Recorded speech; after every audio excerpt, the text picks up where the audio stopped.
Hey guys, this is the Restaurant Rockstars podcast, and I'm Roger. All I can say about my latest episode is wow. Each week I try to bring you really powerful content that'll make a big impact on your business, and this one certainly hits all the buttons there. I'm talking with Mr. Mark Laux of a company called Hot Operator, and they are menu design experts. There is nothing more powerful for a marketing piece in your restaurant than your menu, because every customer sees it. But there's such an art and a science that goes into truly great menu design that not only is aesthetically pleasing to the guest, but it maximizes your sales and profits. Listen as we talk about not confusing food cost with profit, a key nugget of information right there alone. Why you shouldn't be afraid to put expensive menu items on a menu, okay? And how powerful it is to train your staff to know that menu inside and out as they so complement your new menu design. So if you do nothing else in this new year, do yourself a favor and design an all-new menu for maximum profit. Listen on. Welcome back, everyone, to the Restaurant Rockstars podcast, engaging topics that help restaurants build their brands, rock their profits, deliver amazing guest service experiences. Really excited today. I've got Mr. Mark Laux, and he's from a company called Hot Operator, and we're going to talk all about the importance of menu design. Welcome to the show, Mark. How are you today? Hey, Roger, I'm fantastic. Thanks for inviting me on. Well, this is great, and it's really great for me because it's not often that I get to work with people that I've worked with in the past, which is really awesome.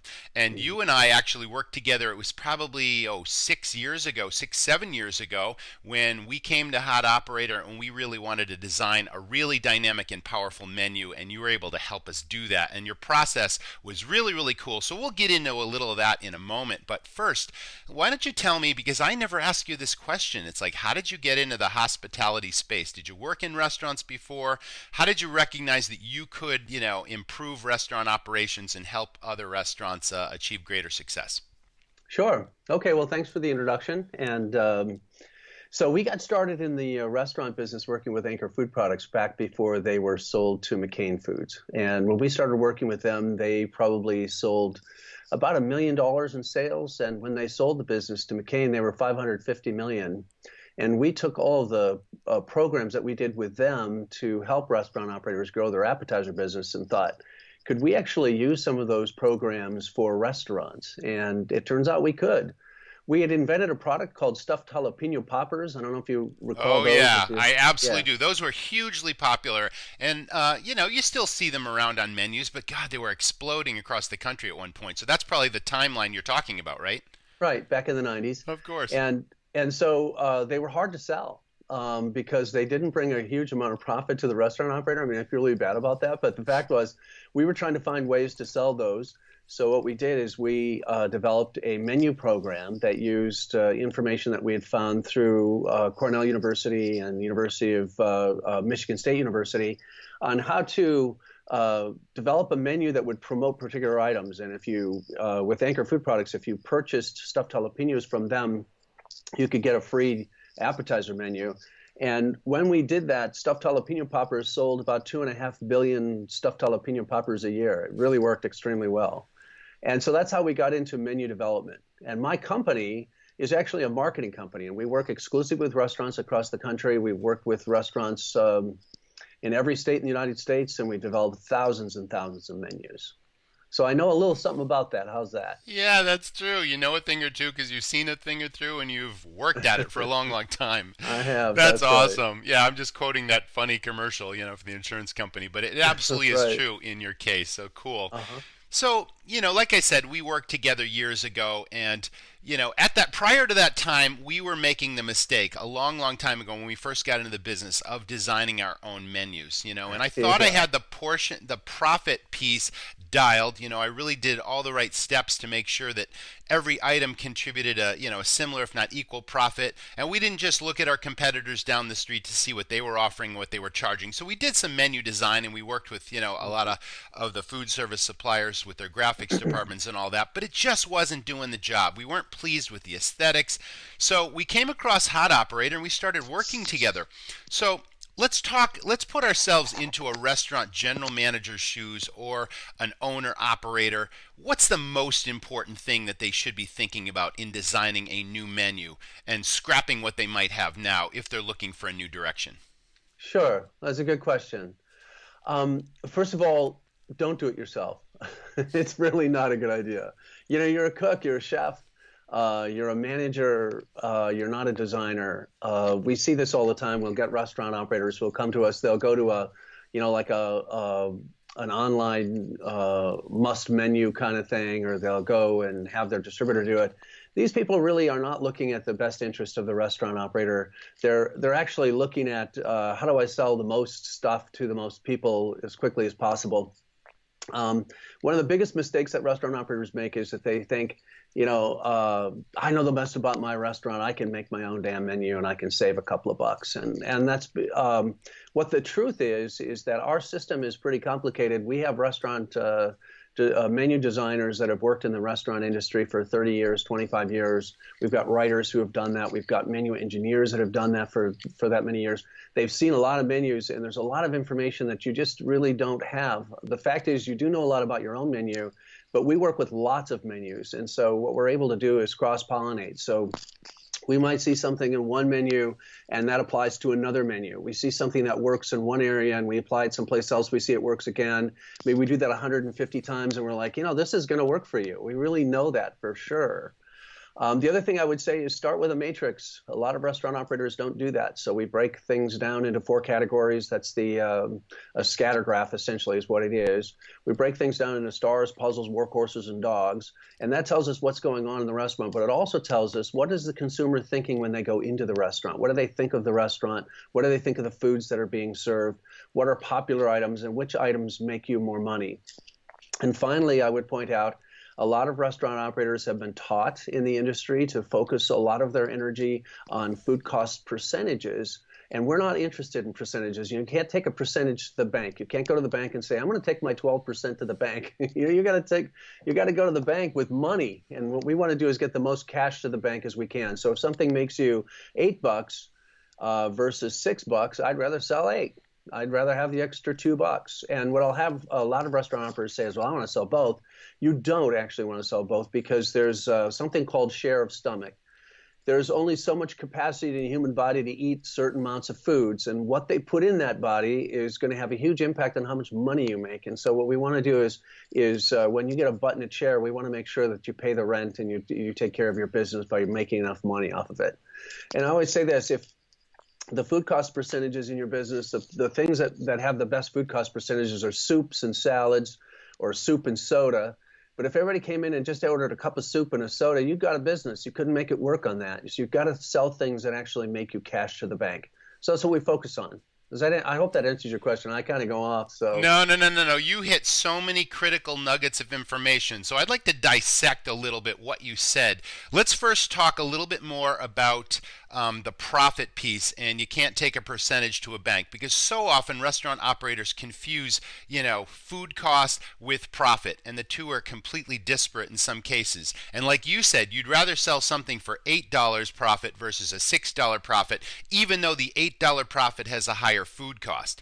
So we want to make that clear because still operators are making that mistake so much. But let's also go back to the matrix you were talking about. If you could define those different things, the dogs and the stars and all that kind of stuff. This is the meat of, what I think I want to get out of this. Okay, great. Well, let's talk about that. And product mix, right? That fits into all of this. You got to figure out your product mix and what volume of sales, and then categorize by profit what you're selling the most of. So take us there without me interrupting you further. Okay, great. So what we typically do when we're starting with a restaurant operator is we take about a picture of a 6-month period, the last 6 months of sales. So what we're looking for is a PMIX or a product velocity report from your restaurant, and that shows you just what you sold. And the way we like that set up is based on the actual items that you sold. So, take your menu. If you've got burger and fries, I want to see burger and fries. A lot of times restaurant operators, they'll put in these cute little codes and all that stuff, and they'll hand me this big, huge amount of data, and I have no idea what half that stuff is. So if you can put it in categories, that's the best way to start.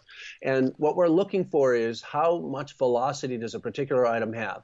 The other thing we're looking for is theoretic food costs. The reason we call it theoretic food costs is because you don't know exactly how much everything costs. I mean, Timmy might be back there giving too many fries or an extra this or an extra that. So those things will fluctuate. But we kind of need to know how much did it cost you to put a particular item on the table. Absolutely right. So we're looking at those two things. And then we need a copy of the menu. So we need to know what your selling price is, because what the scatter graph does is it takes the essentially the margin in the product and how often it sells, and it makes it go across certain thresholds. In other words, a star item, so a star is an item that has both high profit and high volume. So those are things that sell really well, and they make you good money. Those are going to wind up in the upper right-hand corner of the matrix. Products that are puzzles, those are items that don't sell very well, but they do make you a lot of money. Those things, we call them puzzles because we wonder, how can we sell more of these? Or is this right for our product? Or should we even be selling it at all? They're not moving fast enough, but they make good money when they do. And when I say good money, they bring extra dollars to the bank. It's not about the percentages again, it's about how much money you make. The workhorses or cash cows, those are items that most restaurant operators make most of their money on, sadly, but they don't make a lot of money every time they sell it. That's like a cheeseburger at McDonald's.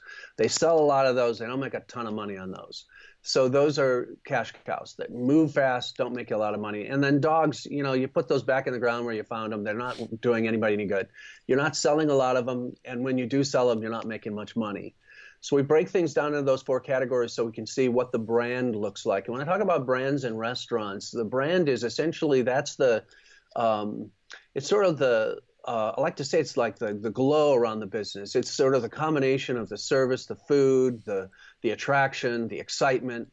And you got to keep in mind, when a patron goes into a restaurant, they're looking for an idea of what they want to eat. In other words, they pick your restaurant because they kind of know what the food's like, and they tend to gravitate towards certain things. We need to know what those are. A couple of things we want to do when we break these things down. Number one is we want to know where those workhorses are, because we want to put other things around them that if we can draw attention to them and get them to sell more, you'll make an extra buck.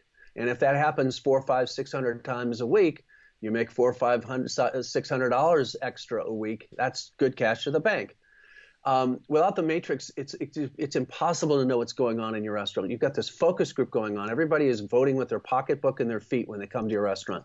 They're deciding whether they're going to eat there, and when they do, they're deciding what they're going to eat. I need to see what that looks like. And that tells me really quickly how you're doing as a restaurant and how I can improve your business. Then the second thing we look at is the demographics and the psychographics of the area. So we might look at the government's one of the things the government does, not now because it's shut down, but most often they do it. Yeah, most often they take really good care of looking after what the demographics in the area is. So how much money do people make? How many people are there? What are their races? What do they do? How far do they commute? That kind of information. The government reports all this stuff. We look at that to see, are you in a bedroom community? Are you going to have better dinner? Are you going to have better lunch? What's the traffic look like? Is there construction in your market? What's happening? How many other restaurants are there? And then we look at what's going on in social media. So we look at Yelp. Yelp is kind of a bitch fest, so we don't pay a lot of attention to Yelp, but we do look there. We look at TripAdvisor. We look at Facebook. We look at Instagram. We look at see what people are saying about you. What do the reviews say? And then we look to see how is your answer? What kind of answer are you giving? Sometimes when I see somebody who's kind of a jerk on social media to their customers, I won't work with them because I'm like, you're not going to be around very long. But what I'm looking for is what are they saying they love, and what are they saying they don't like about the restaurant? So I get a picture of what's happening in the restaurant. The menu itself can bring between 7 and 12% to the bottom line in a restaurant. It can actually make you a crap ton more money than you're making. But I can't do that unless I know what's going on in the restaurant at the moment, right? So the menu is a major marketing tool, perhaps the biggest marketing tool that's underutilized in a lot of cases, and there's a real art and science that you're putting behind every individual menu. And it's also based on what you said earlier about best practices, things that have worked, similar concepts. This really moves at that restaurant. It'll probably move at this restaurant. Let me ask you a question, Mark. Years ago, there was this philosophy, and I wonder if it's still true, about where when a customer first picks up a menu, where their eye is drawn to naturally. Are there still sort of, these quadrants where the first thing they do is look in the upper right and then the lower left corner, and then they go up to is that still real? Does that still Yeah, happen? no, it does because they're still people. Yeah, people haven't changed, so they still do Okay. that. However, I have to say that um, as a menu designer, we can manipulate how their eye flow around a menu just by calling attention to certain things, using photography, using highlights, where we position things on the menu. That can have a big impact on how your eye flows around the menu. And actually, I just had a conversation with a customer the other day, and he was saying, "Well, you set my menu up, and I've had people comment like, this is so weird, it's so different. And he was like, we got to change this back to the way it was." And I said, well, let's take a look though. Hold on, sport. Let's take a look and see how things are going in your restaurant. And he said, well, I'm selling more appetizers. Where you put them is working. I'm like, so they're telling you that you changed it and they feel weird about it, but they're buying more appetizers. He goes, yeah. And I said, and you want to change it back? Oh, I didn't think of it that way. I'm like, of course you didn't think of it that way. But the fact is, where we position something on a menu or how we set the menu up can have a huge impact on how people look at a menu, how they feel about the menu. And we want to make them a little uncomfortable, not uncomfortable from the standpoint that they're like, oh, I hate this, I'm just going to leave. But we want them to get a look at things that they maybe haven't looked at before. A lot of times when we develop a menu, we'll have customers who will say to the restaurant operator, I didn't know you had this. Like, I never even saw that before. And it's because we called attention to it, and that particular item might make him an extra couple bucks, and it's cool, right? I mean, that's what we do. We try to manipulate where your eye lands on a menu and how your eye flows on a menu. We certain things we want to sell over others. We position them and we highlight them and we call attention to them to get people to look at them. And beyond that, then we encourage you to have your servers point those items out. I mean, when it comes right down to it, if we highlight something on your menu, if somebody comes into the restaurant and says, what's good to eat here, point to a highlight. That's why we did that. We want you to say that. We want you to say that particular item. Make sense? Yeah, let's talk about highlights.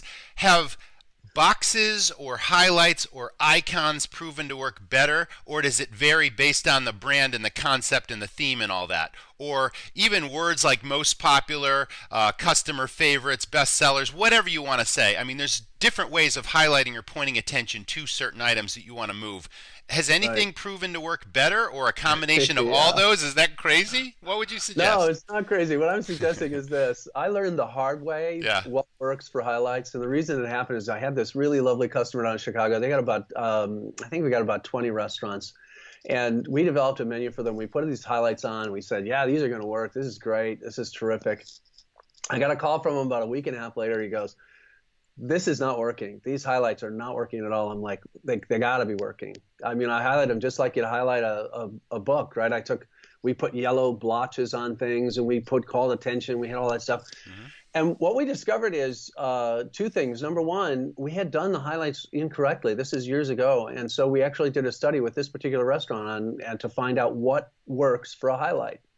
And as it turns out, there is essentially one crafted way to highlight a menu, and that's to have a background color, like a tan, light brown, um, and then to have the highlights be lighter or whiter. So in other words, a box around an item that actually turns to white or a brighter, lighter color, make it easier to read, but also calls more attention to that item. And thirdly, you have to get your servers on board with the highlights because one of the things a menu can't do is outsell a restaurant wait staff person. If the wait staff person, if you say to somebody, hey, how about this bacon cheeseburger or the rodeo burger, whatever it is, because it's highlighted, and the server goes, nah, I wouldn't eat that.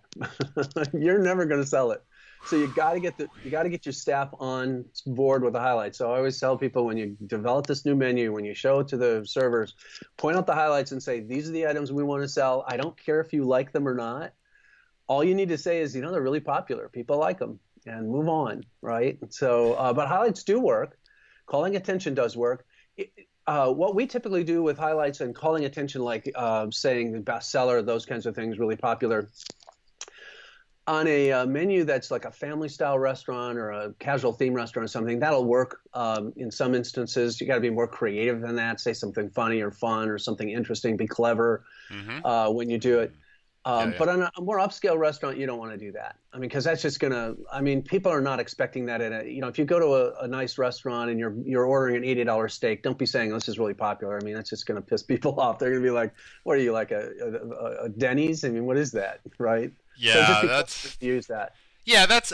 But you probably see that too. I mean, it seems like common sense in talking about it, and based on the price point of the restaurant and the theme and the vibe, and is it a five-star fine dining chef-owned restaurant? Is it a family casual place? I mean, you get everything in between, I'm sure. We do, Yeah. yeah. And what we typically find is, especially with chefs, when we work with chefs, they they tend to not want to highlight anything. They'll say something like, "Well, everything on the menu is good. I wouldn't put it on the menu if it wasn't good." I'm like, "Yeah, well, that's true, but some things are better. And if it makes you an extra couple bucks, that's better, right?" Well, that's interesting because chefs obviously are very close to what they do. They're very passionate people. And like you said, everything on the menu is good, and I wouldn't put it on there if it wasn't great. Are you seeing when with chef-owned restaurants at all that there's a huge spread of difference category by category in the profits, like the $8 profit versus the $6 profit? Or do a lot of them really have that dialed because they should? What do you see Yeah. there? You think they would, but they don't. I And know they're that's what almost I see too. always, yeah, they're almost always surprised. What they'll say is, and this is kind of a fun conversation I'll have a conversation with them and they'll say, I already did the matrix. I already know what I'm talking about. I've done this. I took this in culinary school. I know exactly what I'm doing. And then we'll go, all right, well, let's take a look. And I'll ask them before, how is this? Is it selling pretty well? Oh, yeah, yeah, this is great. I see this go all the time. I see it all the time. And so we'll do the matrix and I'll be going through it with them and they'll be like, oh, I had no idea that wasn't selling. I'm like, yeah, it's not, is it?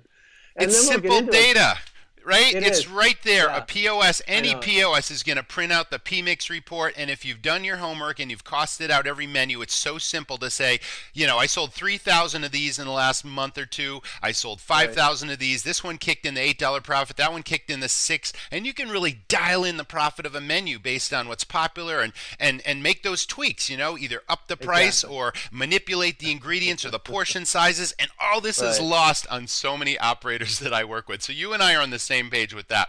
Yeah. You triggered And the other another thing thought. is, Oh, go ahead, the Mark. other the I'll other bring thing this though up. that you got to be careful with Yeah, too is a lot of culinary guys they'll think this is an art form for me. This is my art. This is my life. And then I think, it's well, true. it's a business, and you are entitled to a profit, and you got to pay attention to that. And it's really what a consumer is willing to pay for something. So what the market will bear is what we're looking for. Does Yeah, that you make keep it does because I've been in that position before. I've actually hired a couple of chefs early when I started my restaurants, and they looked at my restaurant more as an art gallery than a production factory. We had a high volume right? place. We had 300 seats. It was huge. And they're putting 12-year aged cheddar on the burgers. And I'm like, there go the food costs. I'm like, wait a Yeah, minute. So that triggered the whole thought about let's yeah, really dive in.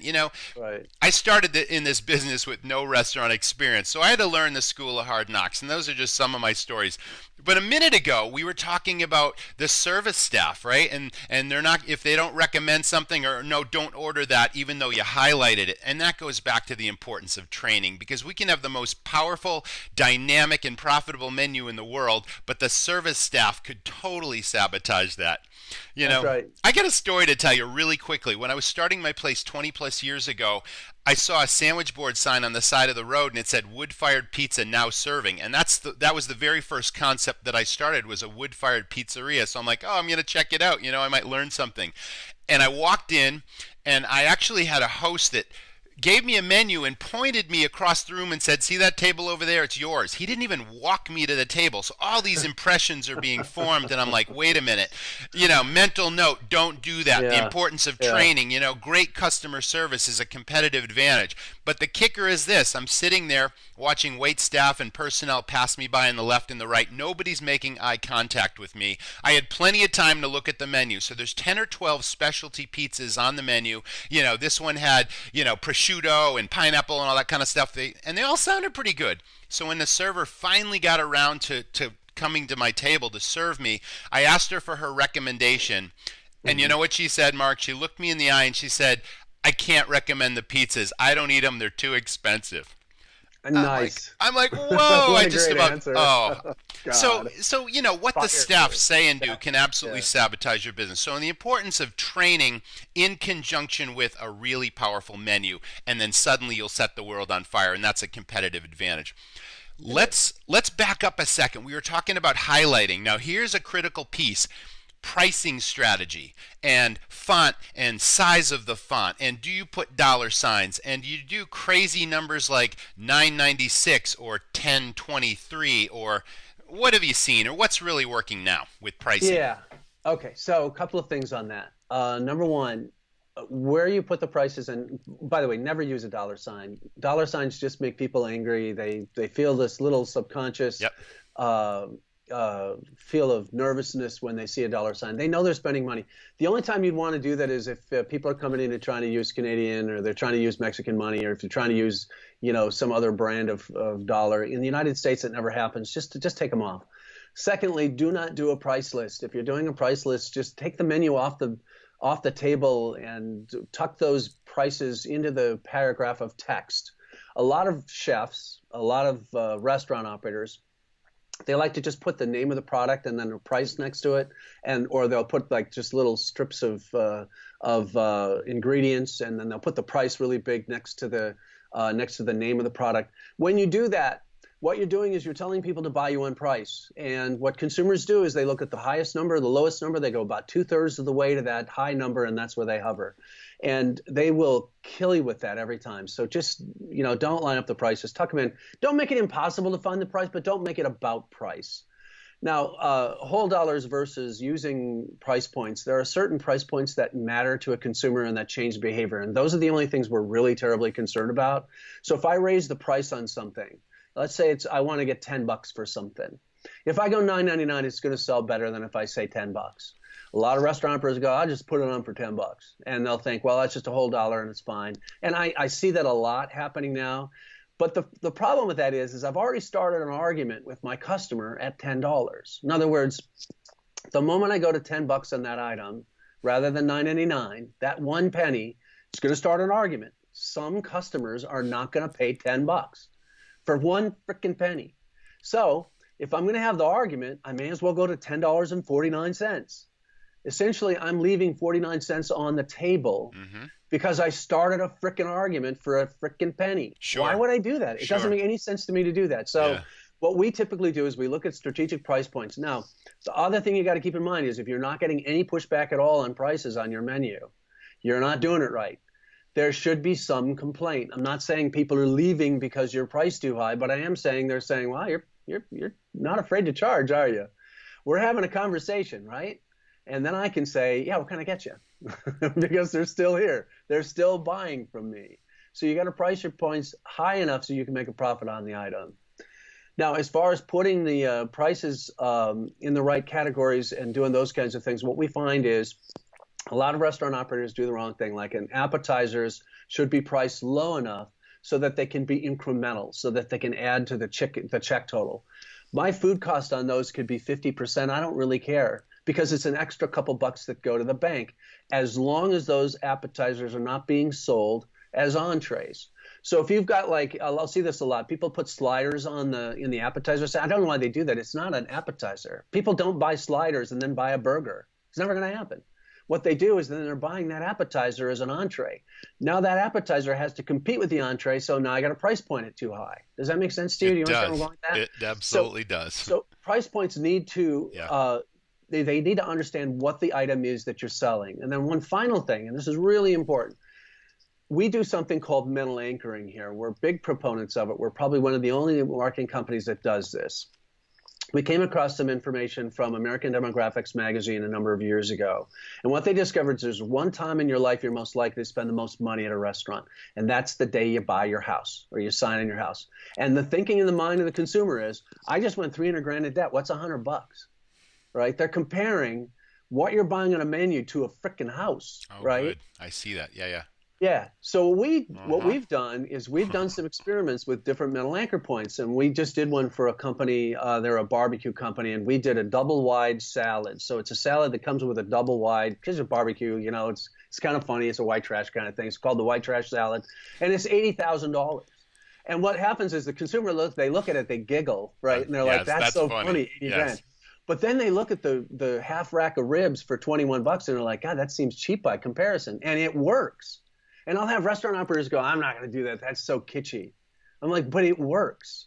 Why wouldn't you do it? It works. I love that idea. I think that's Yeah. great. I think you should look at that if you've got the right kind of place. I mean, that makes sense, right? And it Any pokes a little any fun at kind your of place. any kind of place. That's If awesome. just make it fit the place. As Yeah, an yeah. example, if you're a Manny Steakhouse, Uh-huh. put a diamond encrusted tenderloin on the menu, right? And we roll it in diamonds. This is not something you're going to eat, but it's $180,000 or something. I don't care. Just make sure that if you do it, you can make one and sell it because somebody might buy it, and you want to make sure you make a profit on it. I was going to bring that up, right? You got to, right? Because if someone calls you on it, it can't suddenly be a joke. No, this is a real thing, you know? Yeah, you got to be That's really careful too. We had there was a Gibson's restaurant that used to be a car dealership. We did this with him. He had the front of a 1957 Chevy. It was the bumper and the front grille and all that stuff. He Yep. had it hanging on his wall, and so we put it on the menu. And we said, oh, you could buy that, for 25,000 bucks. Well, what happened is the 57 Chevy became pretty popular and it got to be real expensive. Sure. And he had a half a dozen people say, I'll buy it because it was worth it, right? So make sure when you do it that you put it on there high enough that, people go, oh, yeah, well, I'm not going to do that. But also you're trying to put a price point comparison on the menu. Thirdly, if something's not selling, the hardest thing to sell in a restaurant is the most expensive item on the menu. That's the hardest thing to sell. Every restaurant is going to have the slowest seller is going to be the most expensive thing. So like the steak and lobster at 80 bucks or whatever, that's going to be tough to sell. Don't take that item off the menu just because it's not selling very well. And the reason I say that is because you'll have a downward spiral. What will happen is, I'll see this all the time. Restaurant operators come to me and they'll say, well, I have this item that's 32 bucks. I'm not selling it. I'm going to take it off the menu. It's not selling. So I take it off. Now the next highest item is 27. Guess what happens? 27 doesn't sell. Brings Then they everything come else back down. Exactly. 6 months later, they come back and they go, I can't sell that to save my life. I'm taking that off the menu. Now they got 24 as the highest price point. They come back to me 6 months later and they're like, oh, 24, it's too high. I can't sell it. Next thing you know, they can't sell something for 10 bucks. They can't sell anything to save their lives. And they're competing with McDonald's. It's horrible. You can never win that battle. Leave the expensive item on the menu. If you're worried about the product, make sure there's multiple ways you can use the product. Let's say it's a tenderloin or something like that you're worried about. Right, so you're not wasting it. Exactly, so that you don't waste it. Use it or discount it. Make it a chef special one day and sell it for a little bit less and get rid of it to turn the inventory. But leave that price point on the menu. It's really important. And then find something. If your highest price point is 30 bucks, find something you can sell for 60 bucks and it makes sense. Does that make sense? Even if it's a double order, take the tenderloin for two and put it on the menu for 160 bucks. I don't have a problem with that at all. I'm just saying, make sure that there's always something a little more money than the highest thing you want to sell. Make sense? It does. Well, that strategy also carries through to a wine list, wouldn't you say? It Have does. a couple of higher price point bottles of wine there that sort of elevate Absolutely. the lower priced ones that still give you a really great profit. I mean, I know we did that for Absolutely. years as well. So don't just Right. focus on the food, focus on the whole menu. Or if you have separate menus, do that with a dessert list. Same thing, right? Yeah. Yeah. Desserts are hard to sell. And one of the things that a lot of Let's talk restaurant about that. operators, the mistake they make with desserts is they sell it too late. Have you ever had this happen? A server walks up to you just finished eating, you're just full. I mean, wheel me out on a wheelbarrow because I'm so full I can barely stand it. And she'll walk up and she'll say, oh, you save any room for dessert? No. Are you Yes. freaking kidding? I ate like a freaking pig. You're going to offer me dessert? She should have done it was, when you drop the menus off, you take the dinner order and before the appetizer or any food get there, you got to get down all conspiratorial really close to the table and say, I just saw a peach cobbler come out of the oven. It looked fantastic. Should I put one aside for you so there's one ready for you when you're ready? Now I'm hungry, right? And I'm thinking, Yes. peach cobbler, that Yes. sounds great. And I go, sure. Now what happens is, at the end of the meal, she doesn't have to ask me that stupid question, did I save room for dessert? They go, hey, you want me to put that peach cobbler in a container? You can take it home with you? And then I can turn the table or Uh-huh. bring it to the table. I already ordered it. And I'm like, oh, that's right. I can't remember. I forgot I'd done that.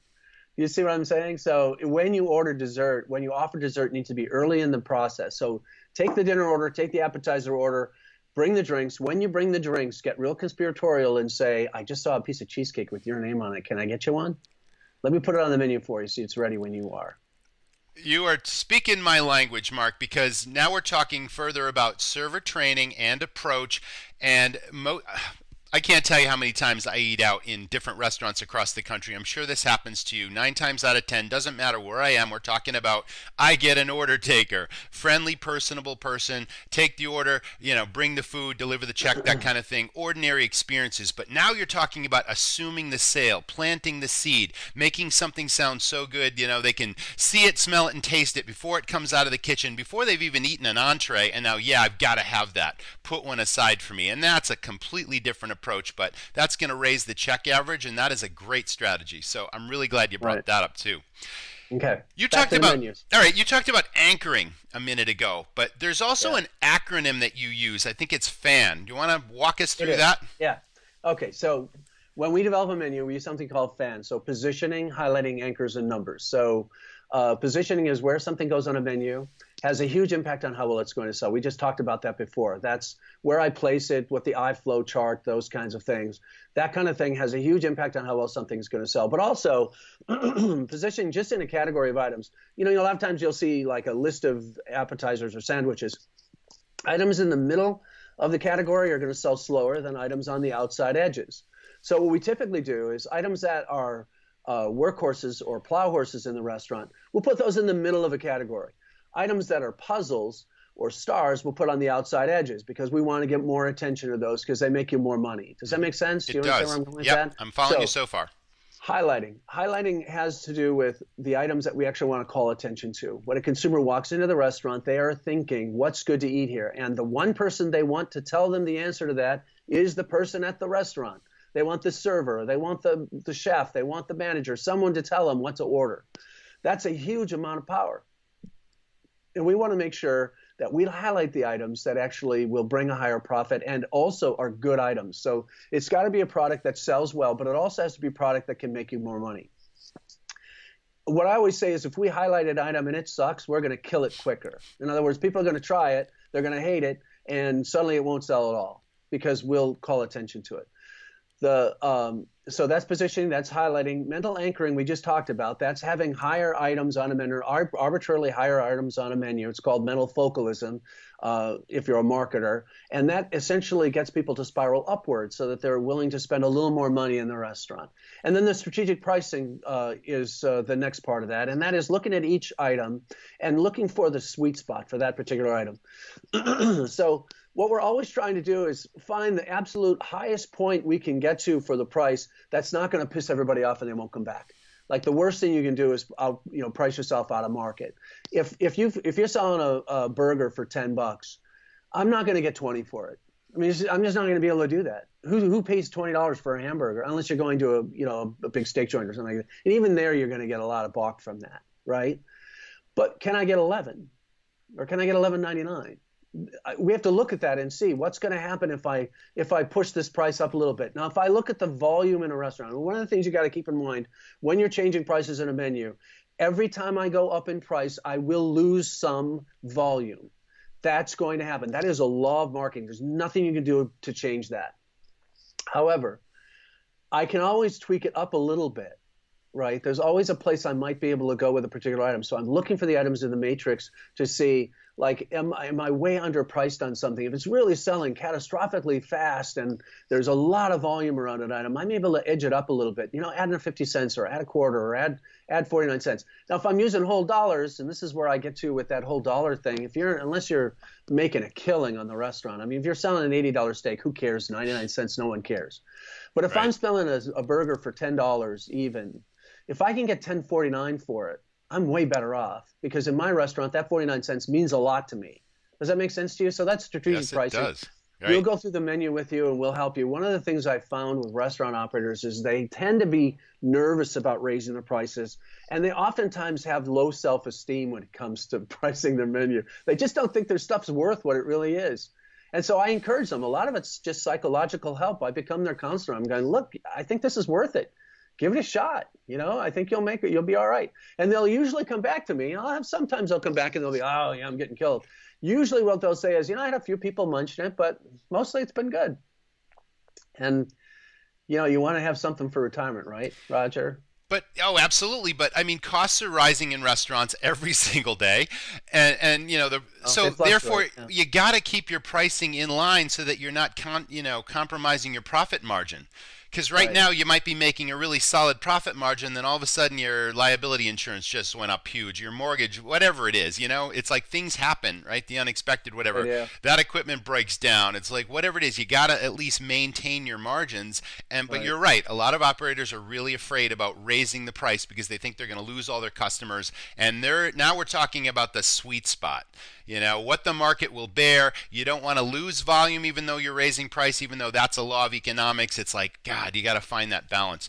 Right. Let's talk about upsells and add-ons and all these things. Do you recommend that people put, like, if you've got a few different salads, I mean, are we still seeing it where people are saying chicken, shrimp, scallops, steak, add that to your Caesar salad for X and such? And how do we position that on a menu? Is that still a good idea? Do you give people a choice of a protein with their salad? And if they don't want it, that's called breakage. Or cheese, like feta cheese, blue cheese, goat cheese, whatever, as an add-on. I mean, that's just one example. Yeah. So What we do you like think about that? add-ons. Yeah. Okay, so we like bookends. Those are appetizers and desserts. Uh-huh. We like sides a great deal. So adding really cool sides that are at a premium, those are excellent on a restaurant. All of those things are incremental sales. So in other words, price point those things so that you can sell a lot of them, so that the consumer sees a lot of value there. Now, when I talk about value, I want to point something out. When I'm talking about value, what I'm looking for is that the price and function, or the price and the function of the item itself, are as close together as possible. So as an example, if we were going to buy a car together and I said, I got a 1974 Ford Pinto for sale, $38,000, you'd be like, there's no way. The function doesn't match the price. A Ford Pinto is a piece of crap. I could even say it's never been in a fire, and you'd still be like, I'm not buying it. Now, if I said a Ford Pinto, $200, you'd say, oh, yeah, that makes sense to me. I'm not going to buy it anyway because I don't like Ford Pintos. But you understand where I'm going with this. Mm-hmm. The function and the price are together. They're really close together. So what you're talking about is adding on things to the menu. So we do see a lot of salads having add-ons, and we like that. We like to add shrimp. We like to add chicken. We like to add those things to salads, as long as the salad can compete with another whole muscle product on the menu. In other words, if I buy a salad and I add protein to it and that becomes my meal, Yeah. is that going to be a step down from Right. some other product Good point. like this kitchen cacciatore or the Mhm. shrimps or some other product? So we always take that in consideration. If that's going to be the problem, then we either have to price point the salad to compete so I can make money on it, or we don't do it. Does that make sense to you? It does, and we're getting back to that whole profit contribution versus food cost thing. And does it make sense? Can it compete? Will it, sell in good enough volume and still not lose you a profit versus selling another entree? So all that is part of the strategy. So it totally Right. does. Right. Let me So here's throw an you. example. Okay, go ahead. Before. Here's an example. I had a restaurant operator call me. We developed his menu for him. He had a chef that worked there that started after the restaurant was launched. And he came in, and it's a steak restaurant. It's a steak joint. Doing a really good job. He's selling ribeyes like crazy. It's going really well. He's on target to be about a $3.5 million restaurant. It's doing really great. Chef comes in, and he goes, oh, yeah, I want to put a chicken fried steak on the menu. $17. I'm like, now, hold on there, sport. Where are we going with this? If you put that on the menu, you've got a $28 ribeye. Well, yeah, but the food cost is going to be real low on this. I'm like, well, yeah, but even if you got a low food cost, on the $27 ribeye, you're making like $19. Mm-hmm. Thank If you. you put a chicken fried steak on your freaking menu for 17, how do you make 19? Well, I don't have to make 19. I'm like, what do you mean I don't have to make 19? He goes, well, I only have a 28% food cost on this item. I don't have to make 18. I'm like, 19. I said, yes, you do, because you're competing. Some of that volume from that lovely steak you're selling is going to go to that chicken fried steak. And I said, when you do that, you're going to start tumbling downwards. So just be really Correct. careful with that. Does that make sense? It does, and that's when you can have a busy restaurant and you're wondering why your bank account's not growing. Because you're Right. selling lower profit items that are more popular than your higher profit items, and they're cannibalizing the Exactly. sales of the most profitable stuff. Hello. Yeah. Yeah. Where's the curveball? You were going to throw me a curve. Okay, so here's the curveball. And this is coming out of left field. Do you ever recommend putting photographs of the food in a menu, depending do. on the concept? Let's talk about that. Yeah, I do. I only do though if the photograph looks really good. In other Yeah. words, I always say, look, if it looks good enough to eat, then put it on the menu. If it doesn't, then don't. If it's an item that will make you a good profit that you want to sell a lot of, put a photo on the menu. If it's not, then don't. Um, so keep it in context. Items that have really nice photos are going to sell better. You will increase sales of those items. So yes, a lot of more upscale restaurants don't like it. They think, I don't want to look like Applebee's. Well, maybe you Yes. don't. That's Yes. fine. Right. We, though, from our designers are really clever and they're really excellent designers. They can take a photograph and introduce it. I swear to God, you could be the pump room and I could put a photograph on your menu and it would help your restaurant and it would look like the pump room. It would not look like Applebee's. I swear to God, that'll happen because we're not designing Applebee's menu, which is not a bad menu. I mean, I'm not saying it that way. I'm just saying we're designing a menu for the particular restaurant that we're working with. When we work on a menu, our designers and our writers write to that menu, to that brand. They do a lot of research. They do a lot of backstories. They look at the product. They look at the restaurant. They figure out what's the feel, what's the look, what should it be. If a photograph is introduced, they're going to do it right. I always say, look, don't worry about the photography. If we suggest a photo works on your menu, just look at the layout first. Hold on for a second and just let our designers do their magic. Does that make sense to you? Yeah, let's talk about graphics versus just text on a page, depending on a concept.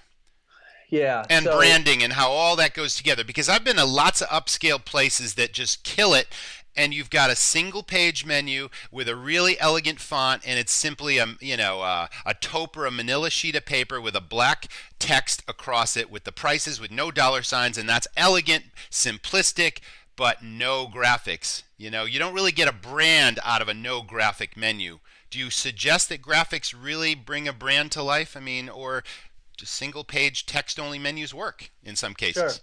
Yeah. Well, do they work? Okay, that's a different question.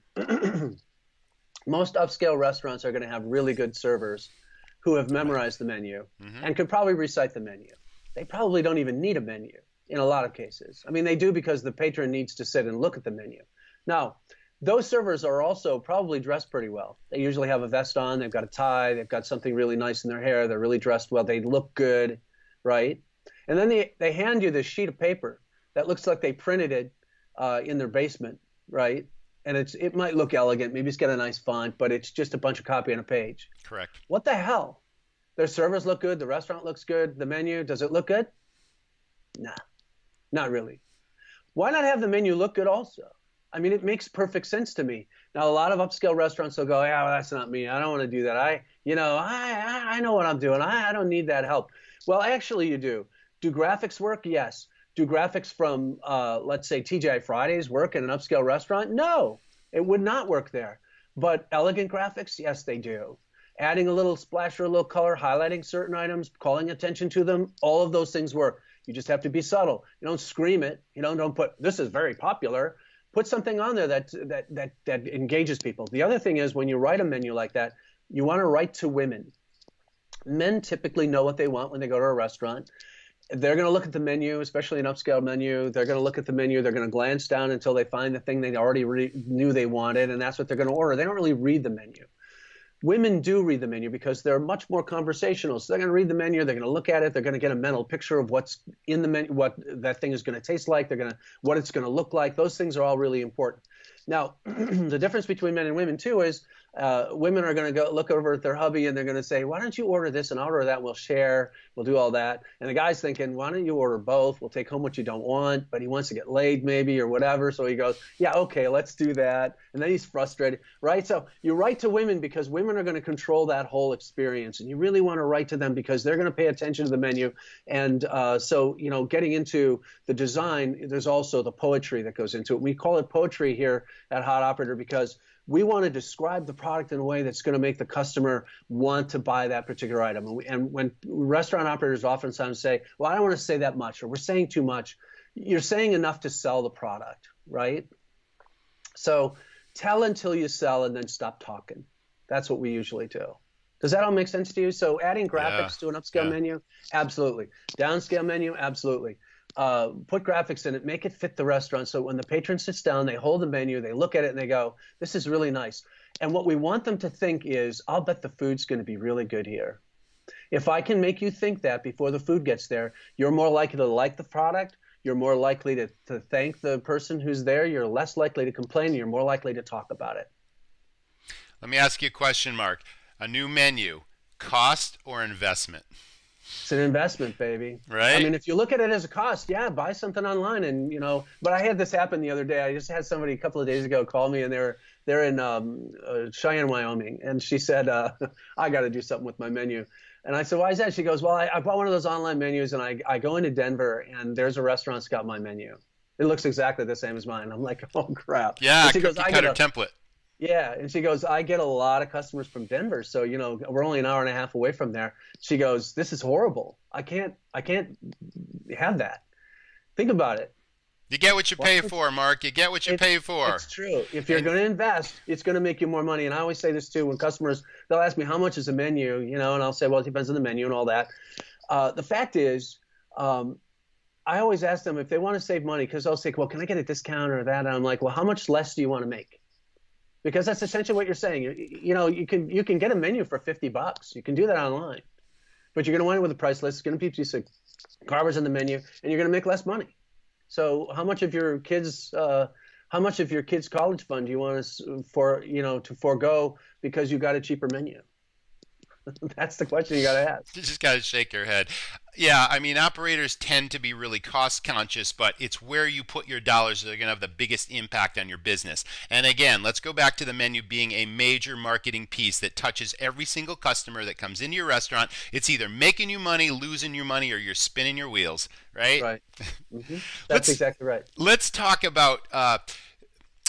about from initial consultation to finished product, what the steps would be, the timing of the delivery, how much time is involved in working with an operator to really get into their head, get into the brand, and really get something that's on strategy, that's really powerful, dynamic, increase sales and profits, all that, the whole process. How much time are we looking at? And walk us through working with a new client to deliver a powerful menu. Okay. So we look at it like going into recovery, right? You're going into your menu. You want to look at your menu. We're going to go to recovery. It's usually 28 days by the time we get done. So just under a month. Okay. And the reason it takes that long is because what will happen is we'll go through the menu matrix with you. So we'll go through the stars, puzzles, workhorses, and dogs. And we're going to make recommendations. Typically, those recommendations are for products that we think will work on your menu, that we know have worked elsewhere, but also items that are going to enhance your menu and going to sort of fill it out, so you're going to have items on your menu that are going to make a higher profit. But there are also things we're going to say, look, we recommend that you have a product on your menu that's at about this price point. So we might look at your menu and say, you really need something in the $35 range. We recommend something like this. We expect you then to go and work that particular product out. That takes time. So it might take you a week or two. And what we also say is, look, don't just put something on the menu that you've not tried and tested. So make the product, put it on the menu, but offer it to your servers as a feature during that week. This is a chef's feature. This is a new product that we're trying out. We want to see if you like it. Put it on put it in the restaurant for a week or two. See how it goes. So try some of those things. Try new appetizers. Try new entrees. Try new sandwiches. Those kinds of things. Just see if they work. So that takes time. That's why it takes a little bit. Then what we do, the next step is after the matrix is done, we got all those items, we know what we're doing, we'll be writing the menu and starting the graphic process. The graphic process typically is we'll send you 3 or 4 different styles and designs and say these are some directions we think might work for you. We get your input so we know that this is the direction you want to go. We're also writing the menu. So we're actually writing the poetry and we're putting the text together. That's the starting point. We need your feedback on that. And then we're also strategically pricing the menu at the same time. So we're saying this is the price point we think we can go to with that particular item. Does that make sense to you? Sure. Okay. And then when that's done, when you pick the style and the text is all done, then the editing part starts. And that's when we start to put the full and final menu together. That's where everything goes together and all the pieces are laid out. Once you get that, you take a look at it, there's final input from you. Once that's ready, we go into production. A lot of times we do the production here for our menus, so we print, collate, do all of that for the restaurant operator. That way we know it's going to be right. You can do it yourself. You can go to a penny printer or whatever, one of those places, but I can't guarantee what it's going to look like. The better the menu looks when it gets to the table, the nicer it looks, the more money you're going to make. Make sense? Sure. So you're printing menus, not just designing them. How about sleeves? I mean, you're providing sleeves or We do. recommending you do all of Yeah, that. Okay. we do. We would prefer to do the entire menu Yeah. start to finish Yeah. here because then when it goes out of our office, you get the menu. It's perfect. Turnkey, It ready to is. go. Put it in front of a customer. Bang. Yeah, you get it. You open the box and you're like, oh crap, this is great. You punch everything into the point of service system and you talk to your servers. You have meetings with them.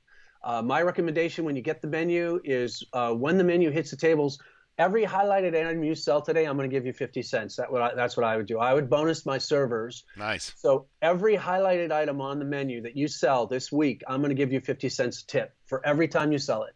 Now that you're going to make an extra $2-3 on every item that I've highlighted. So you've got the money. That's extra money. That's all incremental cash that's going to the bank. Yeah. You can share it with your server. If you Nice. do that, servers are coin operating, right? Stop paying them. See how long they show up, all right? They're going to stop coming. It's not like a government worker where they have to show up. This is These are true. people who show up because you're paying them. If you give them an extra 50 cents, watch what happens to those desserts and watch what happens to those highlighted items. They're going to sell like crazy because they're going to offer them. And all they got to do is say it once, right? And point to it. But the highlights are going to work a lot better that way, and you're going to make a lot more money as a restaurant operator. So that menu should look great when it goes on the tables. It should look fantastic. The other thing you need to do is update your menu. Do it 4 times a year with the seasons at least. When things change, a lot of restaurant operators, they'll keep their menu for a year or 2 years or 3 years, and I'm thinking, what the hell are you doing? The world is changing. Your prices are fluctuating. You can't be profitable if your prices are going up and you're not keeping pace with it. The other thing that happens a lot of times is we'll see restaurant operators come to us after they've waited for 2-3 years and they haven't upgraded their menu and they haven't done any work on it.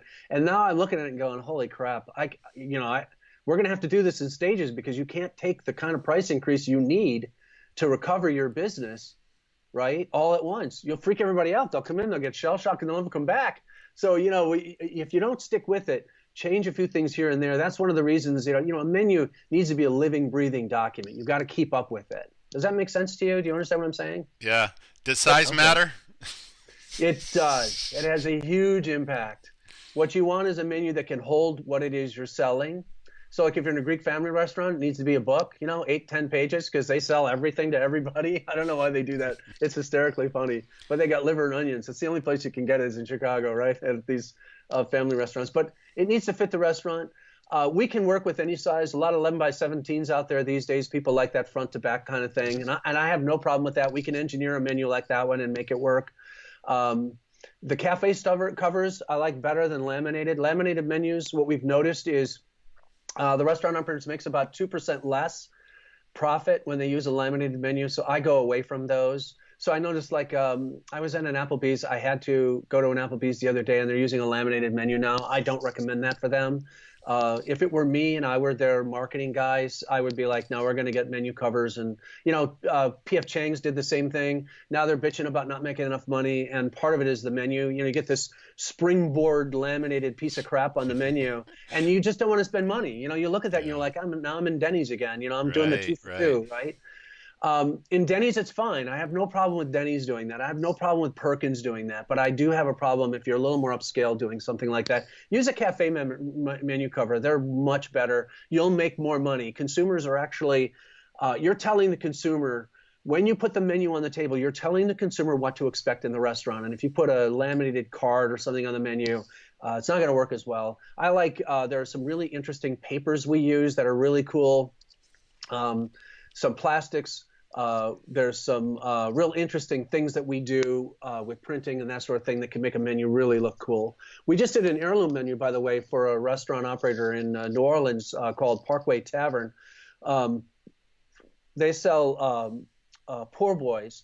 And we did a souvenir menu for him. It's a really cute little illustrated menu. It's paper. It's got a nice shape to it.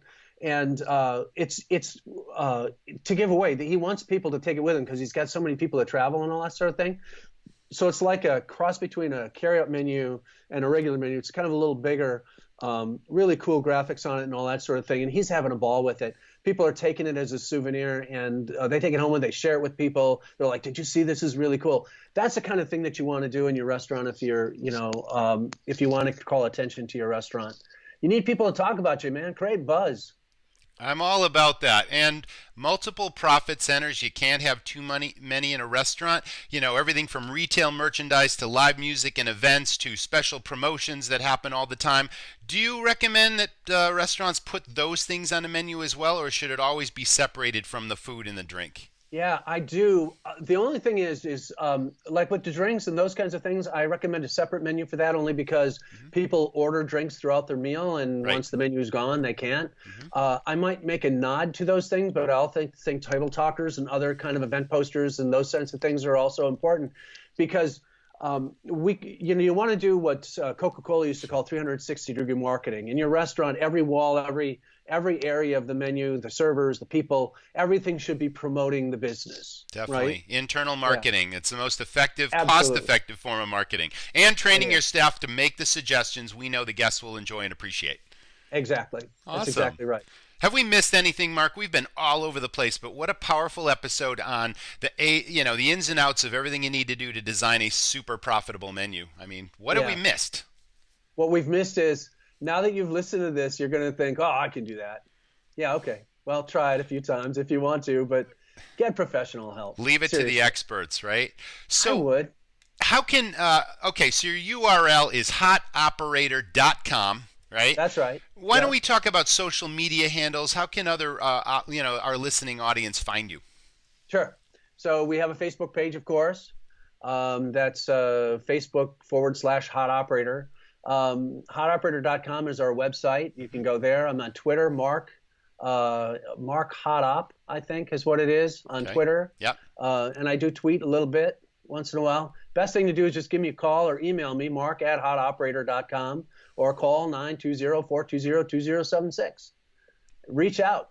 The first consultation is free. I'll walk through your menu with you. We'll talk about it and see if it's a good fit. If it's not a good fit, I'll tell you. The other thing I didn't point out is we also develop menus that you can actually work on yourself. So in other words, it's a custom menu that we develop.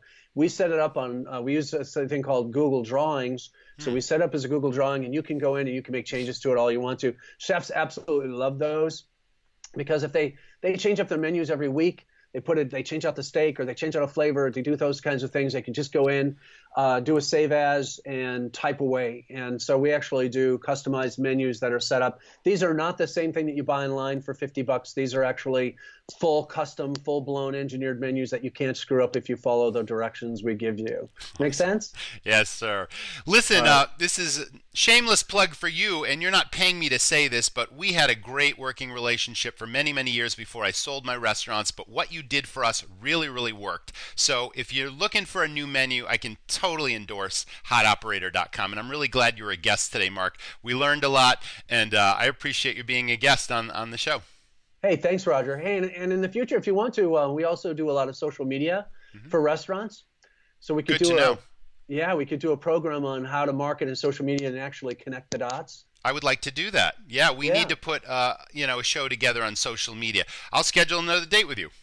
All right, sounds good. Thanks, Roger. Take care. Thank you. That was the Restaurant Rockstars podcast. I appreciate you listening, and we'll see you in the next episode. Guys, thanks for listening to this latest episode. Listen, once you design an all-new menu for maximum profit, don't leave it to chance. Take the next step and do yourself another favor. Check out my front of house staff training system called Sales Stars. It's proven not only to deliver amazing guest service experiences, but to double and even triple check averages. Also, it reduces turnover in your restaurant and creates a real culture of what I call hospitality, family, and fun. Sales Stars is a true game changer. Go to restaurantsalesstars.com and check it out. And I'll see you in the next episode. Thanks. Thanks for listening to the Restaurant Rockstars podcast. For lots of great resources, head over to restaurantrockstars.com. And while you're there, download a copy of the book, Rock Your Restaurant. It's a game changer. See you next time.